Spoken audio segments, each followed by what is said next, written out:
सत श्री अकाल दोस्तों। ਅੱਜ ਸਾਡੇ ਨਾਲ ਸ਼੍ਰੀ ਗੌਰਵ ਟੰਡਨ ਨੇ। ਗੌਰਵ ਟੰਡਨ ਪੰਚਕੂਲਾ ਦੇ ਰਹਿਣ ਵਾਲੇ ਨੇ, ਪਰ ਕਦੀ ਗੁਜਰਾਤ ਔਰ ਬੰਬਈ ਵੱਡੀ ਵੱਡੀ ਕੰਪਨੀਆਂ 'ਚ ਨੌਕਰੀ ਕਰਦੇ ਰਹੇ ਨੇ।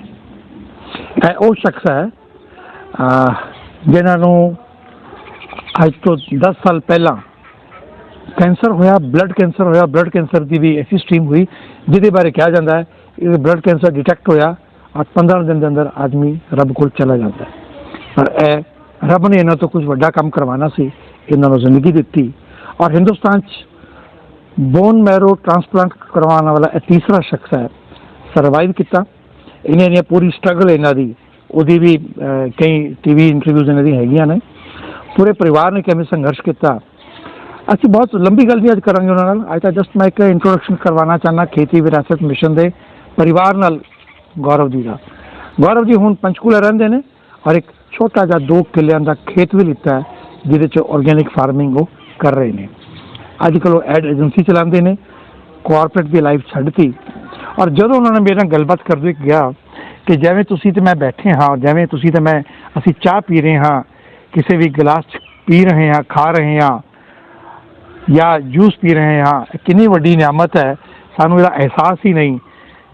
इन्हों ने जी जिंदगी जी है जदों उदों पता लगता है कि जिंदगी की अहमियत है, कितनी वड्डी नियामत है सेहत। तो गौरव जी मैं बेनती कराँगा, सवाल मेरे कुछ होंगे तो मैं जरूर कराँगा विच, पर गौरव जी मैं कहांगा कि एक मोनोलॉग के नाते ही एक मैसेज वो खेती विरासत मिशन जोड़े कुदरती खेती करने वाले किसान, वातावरण प्रेमी और ਜਿਹੜੇ कुदरत पक्षी लोग ने सारी लहर नाल जुड़े ने, उन्होंने वास्ते गौरव जी को की मैसेज है। Gaurav Tandon ji. Thank you sir, thank you. आपने बहुत you use very kind words. Sorry, क्या है हिंदी? आप हिंदी बोलिए। हाँ जी। तो जैसे आपने बताया, ये जब मेरे साथ हुआ 2008-9 की बात है, तब मैं बॉम्बे में था। तो ब्रीफ में बताता हूँ। तो तब मैं नॉर्मल ज़िंदगी जी रहा था, फास्ट फूड भी खाता था, थोड़ा बहुत वीकेंड पे ड्रिंक करते, स्मोकिंग भी करते थे। तब एहसास नहीं था, ज़िंदगी एक स्पीड से चल रही थी, लग रहा था सब कुछ अच्छा ही होने वाला है और हो भी रहा था ऊपर से, लेकिन अंदर से कोई चीज़ ठीक नहीं थी और वो निकल के आई कैंसर के रूप में। तो कैंसर एक बीमारी नहीं है, कैंसर एक रिज़ल्ट है, कुछ एक्टिविटीज़ गलत हुई उसका एक अंजाम है कैंसर। तो कैंसर दुश्मन नहीं है हमारा, कैंसर तो हमें राह पे लाने का एक रास्ता है, मतलब एक भगवान का एक वेकअप कॉल है, एक तमाचा है गाल पे हमारी लाइफस्टाइल के ऊपर। और हम सब सोए हुए जीते हैं अक्सर, और हमें लगता है कि हम तो हमेशा अच्छा ही रहेगा, सब हेल्दी रहेंगे और कुछ भी खा लो, कुछ भी पी लो। लेकिन जब पता चला कि लाइफ बहुत एक पतले से धागे से हम लटके हुए सारे, और अगर हम ध्यान ना दें तो वो धागा कभी भी टूट सकता है। बहुत सॉफ्ट सा सिल्क का धागा है वो। तो हमें उस पर ध्यान देना है। इन द सेंस, जब मैं हॉस्पिटल में लेटा रहता था कई महीनों तक, हफ्तों महीनों सालों तक भी मैं हॉस्पिटल में रहा हूँ, तो तब कोई नहीं होता था मेरे आसपास। मतलब कई ऐसे भी वक्त था जब वाइफ भी पास में नहीं होती थी, बिल्कुल आइसोलेशन में था स्टेम सेल ट्रांसप्लांट के दौरान। तो आपके पास बहुत टाइम होता है ज़िंदगी में क्या गलत किया, क्या नहीं सही किया, वो जानने का। तो बहुत छोटी छोटी चीज़ें ऑब्जर्व करने लगा मैं तब, जो आम आदमी नहीं सोच सकता। जैसे उठ के बैठना, बात करना, इतने लंबा सेंटेंस जो मैं बोल रहा हूँ अभी, एक सांस में इतना लंबा बोल जाना, एक बहुत बड़ा एक भगवान का एक नियामत है हमारे ऊपर। कुछ भी खा लेना, जैसे अभी बात हो रही थी, या सुबह उठ के ब्रश करना, है ना। ये एक टाइम था जब डॉक्टर्स ने मना कर दिया था कि ब्रश नहीं कर सकते क्योंकि ब्लीडिंग हो सकती है टूथब्रश की वजह से, तो नाखून नहीं काट सकता था मैं। तो और कोई भी खाना नहीं खा सकता था जब तक 2-3 बार उबाला ना हो, स्टीम ना किया हो। और कोई भी आके मुझसे मिल नहीं सकता था, मास्क पहन के हाथ नहीं मिला सकते। आज हम गले ऐसे मिल लेते हैं सबसे, है ना, हम कुछ भी कर लेते हैं। और हम बहुत ही टेकन फॉर ग्रांटेड ज़िंदगी जी रहे हैं, ऐसा है नहीं। तो उठ के बैठ के बात करने के लिए जो हमें हीमोग्लोबिन चाहिए बॉडी में, हमें उसका अंदाज़ा नहीं है। जब मेरा हीमोग्लोबिन 6 या उससे भी नीचे चला गया था तो मैं बैठ भी नहीं पाता था, बोलना तो दूर की बात है। तो और पूरे कमरे में सिर्फ एक घड़ी की आवाज़ आती थी, टिक टिक टिक, और पूरा दिन रात वो आवाज़ें, और दिन रात वो जो इंस्ट्रूमेंट्स लगे हैं बॉडी में, है ना, मेजरमेंट्स के लिए, उनकी आवाज़ें। तो उस दौरान एहसास हुआ कि ये जीने का शायद तरीका बहुत ज़्यादा गलत है। और मेरे ख्याल से जो आप लोग काम कर रहे हैं खेती विरासत मिशन में, ये कॉज में बहुत सही कॉज है ये। और मैं तो दिल से चाहता हूँ कि लोग समझें इसको, कि आप लोग जो एफर्ट कर रहे हैं उसमें से मैं एक्चुअली गुजरा हूँ। तो आप जो एजुकेट करने की कोशिश कर रहे हैं, लोगों को सेंसिटाइज करने की कोशिश कर रहे हैं, ये मैं बिल्कुल सहमत इससे ज़्यादा नहीं हो सकता कि ये कितना इम्पोर्टेंट है हमारे लिए। और हमें चीज़ों को टेकन फॉर ग्रांटेड नहीं लेना चाहिए, बिल्कुल नहीं लेना चाहिए। और ये किसी भी इंसान, कैंसर एक ऐसी चीज़ है या और भी बीमारियां हैं जो कोई ना अमीर गरीब देखती है, ना आदमी औरत देखती है, ना धर्म, ना रिलीजन, ना कास्ट, कुछ नहीं देखती, एजुकेशनल बैकग्राउंड कुछ भी नहीं देखती। किसी को भी कभी भी हो सकता है। और बस ये नौबत ही ना आए, तो इस चक्कर में अपनी ज़िंदगी को ट्रांसफॉर्म करना पड़ता है। वो जिसको बोलते हैं नशे में जीना, एक तो हो गया नशा करना, वो तो नशा कर ही रहे हैं, लेकिन जो आम आदमी कहता है मैं नशा नहीं कर रहा हूँ, वो भी नशे में ही जी रहा है। उसको पता ही नहीं कि वो चिट्टा तो नहीं ले रहा, लेकिन वो चिट्टा ले रहा है इनडायरेक्टली, कुछ और रूप में ले रहा है। तो वो वेकअप कॉल बहुत ज़रूरी है रियलाइज़ करने के लिए कि क्या इम्पोर्टेंट है और क्या नहीं है। तो रीप्रायोरिटाइज करना बहुत ज़्यादा ज़रूरी है। इसका मतलब ये नहीं कि हम खुशियाँ ना मनाएं, हम हंसे खेले नहीं, सब करें, लेकिन हेल्थ को ध्यान में रख के करें, क्योंकि अगर हेल्थ नहीं तो कुछ भी नहीं। आप जब डॉक्टर के पास गए और डॉक्टर ने कहा कि आपका बोन मैरो ट्रांसप्लांट होगा, जी 5% चांस है खाली बचने के, जी बहुत, कि आप 95% आप मर जाओगे, 5% चांस है शायद बच जाओ जी। वो घड़ी जब आप और आपकी वाइफ, आप दोनों ही थे डॉक्टर के सामने, तो उस समय जब उसने कहा कि 95% आप नहीं बचोगे, हाँ जी, और 5% चांस है खाली बचने के, जी, तब आपके मन में क्या भाव आया उस समय एग्जैक्टली? वो 5% बहुत बड़ा लग रहा था मुझे, क्योंकि दूसरी तरफ 0% था। तो मेरे लिए तो डूबते को तिनके का सहारा है ना, वो वाली कहावत बिल्कुल सच थी। तो 5 भी सुन के मेरे को खुशी हुई थी, और मेरे को तो ये लगा था ये 5 में मैं क्यों नहीं हो सकता। मतलब एक मन में ये एक बार के लिए भी नहीं आया कि मैं वो बाकी में हो सकता हूँ। तो हो सकता था कि मैं गारंटी तो कोई नहीं दे सकता। ऊपर वाले ने बहुत साथ दिया, और सबकी दुआओं ने, सबके प्यार ने, और थोड़ी सी विल पावर थी। बेटा बहुत छोटा था, 3-4 साल का ही था मेरा बेटा, और मुझे मरना नहीं था। वैसे सच बताऊँ तो मुझे लग रहा था बहुत जल्दी है ये, मैं 34-35 साल का ही था तब, तो अभी तो दुनिया देखी नहीं थी, तो मरने की तो कोई इच्छा नहीं थी मेरी, किसी की नहीं होती। तो विल टू फाइट था बहुत ज़्यादा, और मेरे ख्याल से भगवान ने भी सुनी, भगवान ने सुनी, हाँ जी, भगवान ने भी सब तार ऐसे जोड़े। आपने बताया कि जैसे आपको ये जो डोनेट किया बोन मैरो वो विदेश में हुआ जी, और कैसे वो फ्लाइट के साथ कोइंसिड सारे के सारी चीजें थी, और आजकल तो बहुत सुविधाएं हैं, 2008 में ये सुविधाएं नहीं थी। और वो अगर कुछ घंटे भी लेट होता तो आप का बचना मुश्किल हो जाता। बिल्कुल। तो भगवान ने बहुत कुछ आपको रखा, बचाया आपको। जी। तो अब आप जब ऑर्गेनिक में आप आ रहे हैं जी, तो फूड के बारे में थोड़ा आप क्या कहेंगे, और थोड़ा आप अपनी श्रीमती के बारे में उनका नाम भी बताइए। जी, उनके काम के बारे में बताइए कि अब उन्होंने कॉर्पोरेट जॉब छोड़ के, बाद में टीचिंग छोड़ के, वो खाली कैंसर के लोगों के लिए काम कर रही हैं, तो थोड़ा वो भी बताइए। एब्सोल्युटली, बहुत, मतलब वाइफ जिसको अर्धांगिनी बोलते हैं हमारे यहाँ, वो रियल, लिटरल और फिगरेटिवली दोनों तरह से अर्धांगिनी से ज़्यादा ही रही मेरी, और अभी भी हैं। अनुराधा टंडन है उनका नाम, और मतलब मेरे ख्याल से बैकबोन है वो। तो जो हम कर रहे हैं हर चीज़ में साथ देना तो एक बात है, लेकिन एक्टिवली ब्रेनस्टॉर्म करके करना मेरे साथ, सिर्फ ये नहीं कि आपके साथ हैं आप आगे बढ़ो, ऐसे नहीं, आपके साथ चलेंगे भी, सुझाव भी देंगे, गलती करो तो संभालेंगे भी, सारी चीज़, मतलब फ्रेंड, फिलोसोफर एंड गाइड। तो मेरे ख्याल से ये जब मैं हॉस्पिटल में लेटे रहते थे ना, तब पता नहीं था जिंदा निकलेंगे कि नहीं।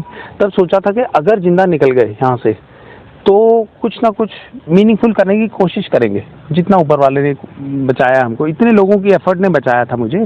बहुत हमने फंड रेजिंग की थी, और वो तो हम कभी भूल नहीं सकते। अनजान लोगों ने हमारी बहुत ज़्यादा हेल्प करी, अनजान, जिनको आज तक मैं जानता भी नहीं, ना वो मुझे जानते।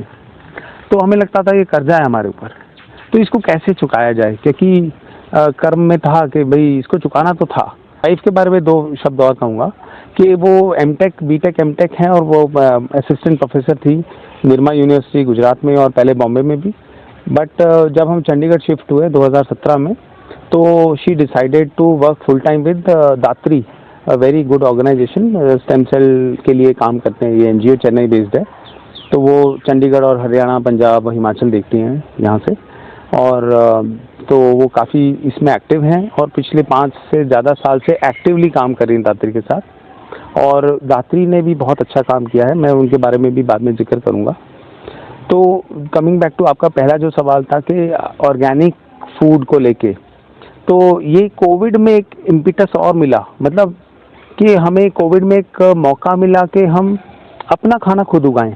मतलब कॉन्सेप्ट ये था कि आपकी प्लेट का कम से कम 50-60% आपने खुद उगाया हो। आइडियली नमक को छोड़ के सब कुछ आपने उगाया होना चाहिए। नमक ही सिर्फ ऐसा है जो हम नहीं उगा सकते, मतलब हम बाहर से लेना पड़ता है। लेकिन इतने आगे तक तो हम नहीं पहुंच पाए। लेकिन आज कह सकता हूं कि साल में 365 दिन में से कम 150-200 दिन तो ऐसे होते हैं जब प्लेट में से 50% से ज़्यादा खाना हमारे खुद के फार्म से आता है। तो ये धीरे धीरे आपकी हेल्प से आगे बढ़ेगा, ये खेती विरासत मिशन के सपोर्ट से। तो ये ऑब्जेक्टिव ये है कि 85-90% खाना साल के 85-90% दिन आपके खेत से आना चाहिए। मतलब ये हर किसी को ऐसा करना चाहिए। हाँ जी, हाँ जी, हाँ जी। और जिसका खुद का खेत नहीं है वो उनके साथ जुड़े, उन किसानों के साथ जुड़े। जो लोग ये कर रहे हैं वो बहुत मेहनत कर रहे हैं, बहुत हिम्मत से आगे बढ़ रहे हैं, वो बहुत रिस्क लेके आगे बढ़ रहे हैं और आपकी सपोर्ट से आगे बढ़ रहे हैं। तो आप प्लीज़, जो दर्शक देख रहे हैं, जो जिनके खुद के फार्म्स नहीं है, वो प्लीज़ 2 रुपये ना बचाएं। कोशिश ना करें कि चलो सस्ती सब्जियां ले लें कहीं से या मसाले ले लें। वो उनसे जुड़ें जो ऑर्गेनिकली कर रहे हैं और विश्वास रखें वो कर रहे हैं सच में। उनके पास कोई तरीका शायद ना हो बताने का इतना जल्दी, वो इस राह पे तो चल पड़े हैं। और जैसे किसी ने कहा था ना कि ऑर्गेनिक सब्जियां आपको महंगी अगर लग रही हैं, फ्रूट्स, तो आप जरा कैंसर की ट्रीटमेंट का पता कीजिए वो कितना महंगा है। जैसे आपके इलाज पे कितना खर्च हुआ था? तब आज से 15 साल पहले 1 करोड़ रुपया खर्च हुआ था। ऑलमोस्ट 2 साल में 1 करोड़ रुपया, प्लस ये इसमें अपॉर्चुनिटी कॉस्ट नहीं जोड़ी मैंने कि जो मैं 2 साल जॉब नहीं किया उसका जो लॉस हुआ वो मैंने नहीं जोड़ा। ये तो मैंने आउट ऑफ पॉकेट एक्सपेंस की बात कर रहा हूँ मैं। तो ये मुझे लगता है कि जीवन का एक बड़ा, अब आप सोचिए, आप बोल रहे हैं 10, 15, 20, 50 रुपए बचा लेंगे नॉन ऑर्गेनिक खरीद के, चलता है, कुछ नहीं होता, इतने साल से खा रहे हैं। इतने साल से अंदर क्या हो रहा है जेनेटिक डीएनए लेवल पे वो आपको नहीं पता। वो तो एक दिन मैनिफेस्ट होता है कैंसर के रूप में, फिर आप ब्लेम करते हो कैंसर को। कैंसर तो आउटकम है ना। आपने अच्छा किया, कैंसर तो एक चपेट है, मुंह पे एक भगवान कह रहा है जाग, सो रहा है तो कुछ और ही कर रहा है। एग्जैक्टली, गलत कर रहा है जी। तो थोड़ा धरती के बारे में, अनुराधा जी के बारे में थोड़ा। दात्री और अनुराधा, हाँ। तो मतलब अनुराधा जो है अभी वो पूरा फुल टाइम दात्री के साथ हैं। दात्री ने मेरे ख्याल से 600 से ज़्यादा स्टेम सेल डोनेशन करवा लिए पिछले 15 साल में। इनके 5 से 6 लाख रजिस्टर्ड डोनर्स हैं इंडिया में, जो इनमें से अगर जब भी पेशेंट का मैच मिलता है, इसमें सिर्फ ब्लड कैंसर पेशेंट्स नहीं है, थैलेसीमिया के बच्चे भी हैं। जैसे पंजाब वगैरह बेल्ट में ना थैलेसीमिया की बहुत प्रॉब्लम है, बच्चों को थैलेसीमिया हो जाता है। माँ बाप माइनर हो तो बच्चा मेजर होने का चांस बहुत होता है, 25% होता है। तो जो बच्चों को थैलेसीमिया उनका ब्लड नहीं बनता, तो उनको हर 2 हफ्ते में 3 हफ्ते में ब्लड चढ़ता है, तो उन पे आयरन ओवरलोड, लिवर खराब, बहुत सारी प्रॉब्लम, और वो बच्चे फिर भगवान, मतलब उनकी ज़्यादा ज़िंदगी नहीं होती। तो माँ बाप भी बहुत बेचारे दुखी होते हैं, क्या करें। तो और वो फिर दूसरा तीसरा बच्चा पैदा करते हैं ये सोच के कि इसका डोनेशन इसका स्टेम सेल मैच हो जाएगा, लेकिन कई बार नहीं हो पाता। तो दात्री का जो काम है वो स्टेम सेल डोनेशन का है। वो एक तरफ रजिस्टर्ड डोनर्स हैं और एक तरफ पेशेंट्स हैं। पेशेंट्स में ब्लड कैंसर पेशेंट्स भी हो गए या थैलेसीमिया पेशेंट्स हो गए, और इधर डोनर्स हैं, आप और हम जैसे लोग जो डोनर बन सकते हैं, हेल्दी इंसान जो भी है। तो वो एक रजिस्ट्री इनकी बनी हुई डेटाबेस है, और इधर जैसे पेशेंट आता है इनके पास या कोई आता है कि इस थैलेसीमिया कैंसर का, blood cancer to be very specific, तो वो मैच करते हैं इस रजिस्ट्री के साथ, इस डेटाबेस के साथ। अगर कोई मैच मिलता है फिर इनसे रिक्वेस्ट करते हैं कि आप देना चाहें, वॉलंटरी है। तो वो अगर वो इंसान हाँ बोलता है कि भाई आज से 5 साल पहले रजिस्टर किया था, आज नंबर मिला मेरा, तो भगवान ने एक मौका दिया मुझे किसी की जान बचाने का, तो वो हाँ बोलता है। और फिर उसका पूरा बॉडी टेस्ट होता है कि इसने हाँ तो बोल दिया, लेकिन क्या ये देने लायक है, क्या ये खुद ही हेल्दी है कि नहीं, या इसकी लाइफ का तो कोई रिस्क नहीं होता जब ये देने जाएगा डोनेशन।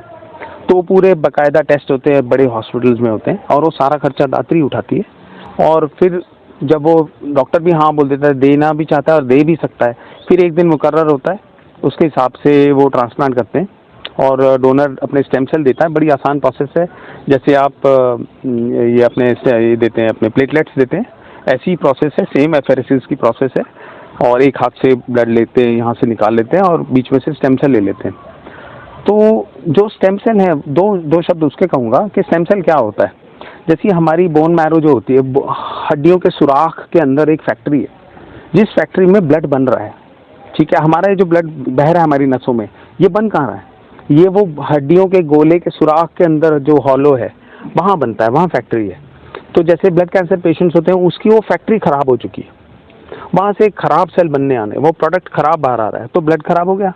तो रूट कॉज तो स्टेम सेल है, तो स्टेम सेल ही चेंज, आपकी फैक्ट्री बदल देंगे। वो स्टेम सेल जहाँ बन रहे हैं, तो वो किसी हेल्दी आदमी की फैक्ट्री में से थोड़ा सा मटेरियल लेके, रॉ मटेरियल, उस आपकी फैक्ट्री में डाल देंगे, आपकी जहाँ ब्लड बनता है, और फिर आपकी फैक्ट्री चालू हो जाएगी और आपके अच्छे ब्लड सेल बनने लगेंगे और आप बच जाओगे। तो ये पूरी प्रोसेस है। देने वाले को कोई नुकसान नहीं है, लेने वाले की ज़िंदगी बच जाती है। मैं आपके सामने बैठा हूँ, मेरा डोनर था, इटली का एक बंदा है जो मुझसे 10 साल छोटा था, और आज भी मैं नहीं जानता वो कौन है, क्योंकि वो डोनर और उसको आइसोलेट रखते हैं किसी रीज़न की वजह से। इंटरनेशनली ये प्रोसेस है। तो उसको नहीं मालूम आप कौन है, आपको नहीं मालूम? हाँ जी, मुझे इतना पता है कि एक मेल है, इटली में रहता है, और तब वो 24 साल का था, मैं 34-35 साल का था। और उसको इतना पता है कि इंडिया का कोई मेल है जिसको मैंने दिया है, जिसका एक बेटा है और एक वाइफ है। इतना ही पता होता है, और कुछ नहीं पता होता। गौरव जी, ये बताइए कि कैंसर हो गया अचानक ही हो जाता है क्या कैंसर? नहीं सर, नहीं, ये चीज़ें अचानक नहीं होती। इट्स नॉट लाइक कि सर्दी हो गई अचानक, कल ठंड लगी, आज जुकाम हो गया, ये नहीं होता। आप बॉडी के साथ निर्ममता 5, 10, 15 साल करते हैं, मिसयूज़ करते हैं बॉडी को, मिस ट्रीट करते हैं, कचरा खाते हैं, उल्टा सीधा अपने आप को मतलब रखते हैं, तब तक बॉडी फाइट करती है आपको ठीक रखने के लिए। आपके लिवर, किडनी, हार्ट सब कुछ कोशिश करता है कि आपकी गलतियों पे पर्दा डाल सके। लेकिन आप जब नहीं मानते और आप कंटिन्यू करते हैं वही बिहेवियर, तो एक दिन बॉडी हाथ जोड़ देती है कि भैया ये आदमी शायद स्लो सुसाइड करना चाह रहा था, इसलिए बॉडी फिर फाइनली गिव अप करती है। लड़ती है, बहुत लड़ती है, लास्ट तक लड़ती है। तो ये ऐसा नहीं है कि ये आप 25 साल के, आपको लग रहा है सब बढ़िया है, क्या प्रॉब्लम है, बस मतलब ऐश करो। वो उसका बीज तब बोया गया, वो 10 साल में दस्त बन के, कैंसर बन के निकलेगा, आप फिर उसको ब्लेम करोगे, है ना? तो लेकिन उसकी रूट पे जाना है हमें। तो ये एक बहुत ज़रूरी है कि हमें 10 साल लगते हैं, 5, 10, 15 साल लगते हैं कैंसर डेवलप होने में। हमें उसको उस स्टेज पे रोकना है। अभी किसी ने पूछा कि भाई इसका कोई सिम्टम्स हैं कि आपको पता कैसे चलेगा? तो मेरा कहना है कि हम सब में कैंसर सेल्स होते हैं। जो सुनने वाला सुन रहा है, उसके भी बॉडी में इस समय कुछ परसेंटेज कैंसर सेल्स है, मेरे में भी हैं, सर में भी हैं। लेकिन हमारी बॉडी का मैकेनिज्म जो है, वो उसको लड़ के वहीं ख़त्म कर देता है, और वो जो कैंसर सेल्स हैं वो सुसाइड कर लेते हैं खुद ही, क्योंकि उनको पता है वो कैंसर सेल्स हैं। तो उसको एपोप्टोसिस बोलते हैं मेडिकल टर्म्स में। तो जो कैंसर सेल खुद ही सुसाइड कर लेता है, क्योंकि उसको पता है वो गलत है। लेकिन जब हमारे अंदर का सिस्टम गड़बड़ा जाता है, तो वो कैंसर सेल सुसाइड करना बंद कर देता है, और वो जीना चाहता है। वो गलत चीज़ है, वो एक तरह से आतंकवादी है, ठीक है। उसको पुलिस अब तक वाइट ब्लड सेल्स हमारे कंट्रोल कर रहे थे। लेकिन जब वाइट ब्लड सेल्स जो कैंसर सेल्स को आइडेंटिफाई नहीं कर पाते कि ये कैंसर सेल है, तो वो उनको मारते नहीं है। और जब हमारी पुलिस जो है, हमारी जो फौज है, जो बॉडी में है वाइट ब्लड सेल्स, जब वो कमज़ोर पड़ जाते हैं, हमारी इम्यूनिटी डाउन हो जाती है, तो ये जो असामाजिक आतंकवादी टाइप के सेल्स हैं हमारी बॉडी में, ये 1-2-3% जो नॉर्मल होता है, ये बढ़ जाते हैं और फिर कैंसर हो जाता है। कुछ आपने कहा एपोप्टोसिस, हाँ जी, दोबारा बोलिए। एपोप्टोसिस, हाँ जी। इस प्रोसेस को ताकतवर बनाने के लिए बॉडी में आदमी को क्या करना चाहिए? इसके लिए आपको हेल्दी खाना चाहिए, इसके लिए आपको मेडिटेशन, स्ट्रेस मैनेजमेंट। देखो स्ट्रेस जो है ना, ये रूट कॉज है, वन ऑफ द, मतलब आप ऑर्गेनिक खाना भी खाएं, लेकिन अगर आप स्ट्रेसफुल लाइफ जिए, आप औरों को स्ट्रेस दें और खुद भी स्ट्रेस में रहें, आप मतलब एक जिसको बोलते हैं डिसबैलेंस लाइफ जिए, जिसमें तो आपके स्ट्रेस की वजह से आपके WBC वाइट ब्लड सेल, जो आपकी पुलिस और फौज है, वो कमज़ोर हो जाती है। वो आपके स्ट्रेस से लड़ रही है, और जब तक कैंसर सेल से लड़ ही नहीं पा रही, और वो बढ़ते जा रहे हैं, और वो सुसाइड नहीं कर रहे, तो आतंकवादी बढ़ गए, पुलिस कहीं और ही लड़ने में लगी हुई है, तो आपको ये मैनिफेस्टेशन हो जाता है इसका। उसके लिए मेडिटेशन करना है, शांत रहना है, अच्छा खाना है, खुद भी शांत रहें और लाइफस्टाइल औरों को भी शांत रखें। मतलब ये भी जरूरी है कि we should not be source वो ऑफ। जो भगवत गीता में कृष्ण ने कहा है ना, जी। जो खुद भी उद्वेग को प्राप्त ना हो औरों को भी उद्वेग ना दे, एब्सोल्यूट, वही मेरा भक्त है। Absolutely right, absolutely right. तो मुझे लगता है कि ये हमारे सब साथियों के लिए ये प्रोसेस इन्होंने कहा, प्रोसेस बड़ा मुश्किल सा नाम है, मेरे जैसे आदमी को बोलने में भी कठिनाई हो रही है। ये अच्छा भोजन, अच्छा लाइफस्टाइल, शांत रहना, औरों को खुश रखना, खुद भी खुश रहना, और औरों को तनाव नहीं देना, खुद भी तनाव में ना जाना। तो मुझे लगता है ये जो एक बड़ी बात इन्होंने कही कि हमारे जो फौज है शरीर के अंदर की, वो उन बुरी चीज़ों से लड़ने के लिए ताकत लगाए, उसके लिए उसको मौका देना पड़ेगा।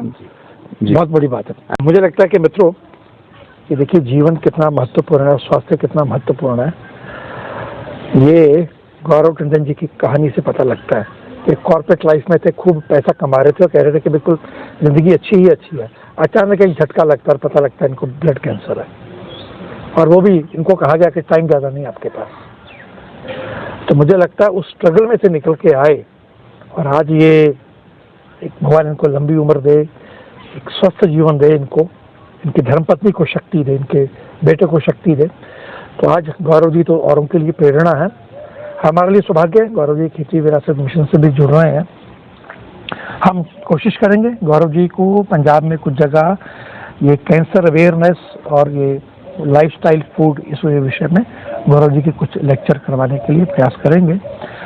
लेकिन मुझे लगता है बड़ी बात जो गौरव जी ने जैसे खुद भोजन उगाना शुरू किया, वो जो उनका संदेश है, अपना भोजन खुद उगाओ, ऑर्गेनिक खाओ, महंगा मिले तब भी ऑर्गेनिक लो, और ऑर्गेनिक उगाने वाले किसान की बाह पकड़ो।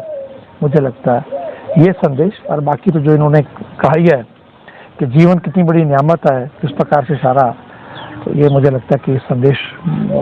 आप कुछ अंत में कुछ ऐसा कहना चाहेंगे कि नौजवान जो नई पीढ़ी है उसके लिए भविष्य की कुछ बात, वो इसमें से कुछ सीख सबक लेके वो अपनी ज़िंदगी, क्योंकि आज की तो नई पीढ़ी वो जिस प्रकार की जीवन जी रही है, उस जीवन में और जो आपने कहा सच्चाई में बड़ा अंतर है उसमें। जी, बस तो यही कहूँगा कि वो जीवन फ्लैशी है और कुछ हैपनिंग लग रहा है रोज रोज, और बट आप बेल बन के जिए ना, आप पेड़ बने। बेल जो होती है वो और पेड़ों का सहारा ले लेके ऊपर चढ़ती है, ठीक है, लेकिन एक वृक्ष जो होता है ना, वो बने आप। और वृक्ष तब भी बन सकते हैं जब आपके रूट्स अच्छे होंगे, स्ट्रांग होंगे, और आप कोई भी मौसम झेल सकेंगे, और आप बेलों को सहारा दे सकेंगे। तो आप बेल ना बनिए, आप खड़े हुए अपने पैरों पे, माँ बाप को बुढ़ापे का सहारा बनिए, और वृक्ष बनिए, एक बड़ा दरख्त बनिए। मुझे लगता है बस पंजाब के नौजवानों को, जो हम बाहर जा रहे हैं ना, विदेश जाने का जो एक पागलपन सवार है, मुझे लगता है ये मैसेज है, और इस मैसेज को पकड़ना चाहिए। नमस्कार, गौरव जी के साथ दोबारा एक लंबी चर्चा के लिए हाजिर होंगे। धन्यवाद। Thank you.